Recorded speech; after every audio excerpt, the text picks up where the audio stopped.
A most fortunate man he is to attach himself to such a creature, to a woman who, firm as a rock in her own principles, has a gentleness of character so well adapted to recommend them.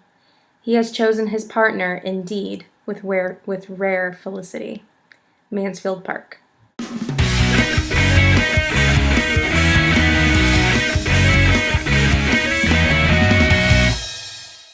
I took a final today and my carpal tunnel in my right hand started flaring up, so say hi to my right brace.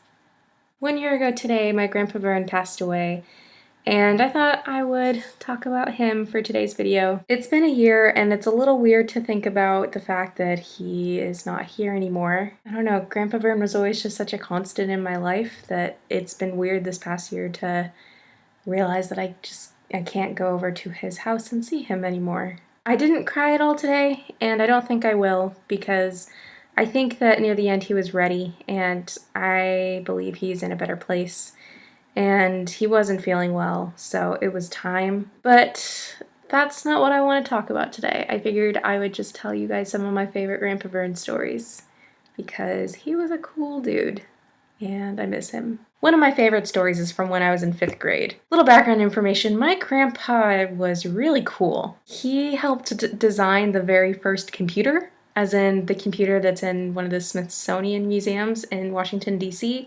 He worked on that. I don't have all the details memorized, but I'm pretty sure he was the one who helped create the computer keyboard based off of a typewriter keyboard. He was the one to have the idea to hook it up and use a keyboard like that to put data on the screen. Pretty sure he had something to do with the USB port too, something like that. I know the keyboard thing is legit. But anyways, so in 5th grade we were starting to study, new inventions and all of that, and the computer was one of them.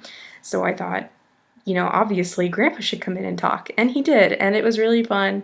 And he was really smart, so everyone enjoyed listening to him. The thing is, Grandpa really loved talking about this stuff, and sometimes he would just kind of roll with it. What started off as a talk to 5th graders about his time working on the first computer turned into him trying to teach us binary code to a bunch of 11-year-olds. He was having so much fun that no one stopped him, so we all just kind of sat there and were like, yeah, sure. Zeros and ones, I totally know what you're talking about. We didn't. There was another time when I was over at his house, and usually whenever I visited, I would sit in the living room with him, and he would read his newspaper or whatever book he was reading, and I would read mine.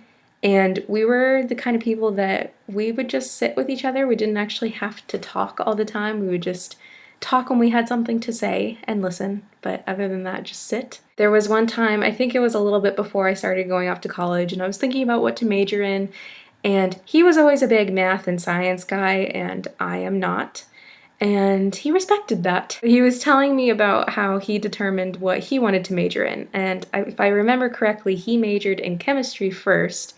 And apparently his junior year, this is the story as he told it, he was standing in his chemistry lab holding 2 beakers, looked out the window and thought, I don't want to be a chemist. He put them down and went to the registrar and changed his major, and I believe he changed it to math. Obviously he had to take extra course credits to actually graduate, but he did.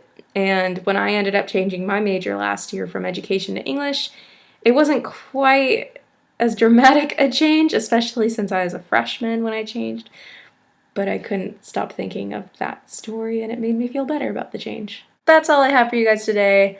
Happy day. I will see you guys tomorrow for the last day. Bye.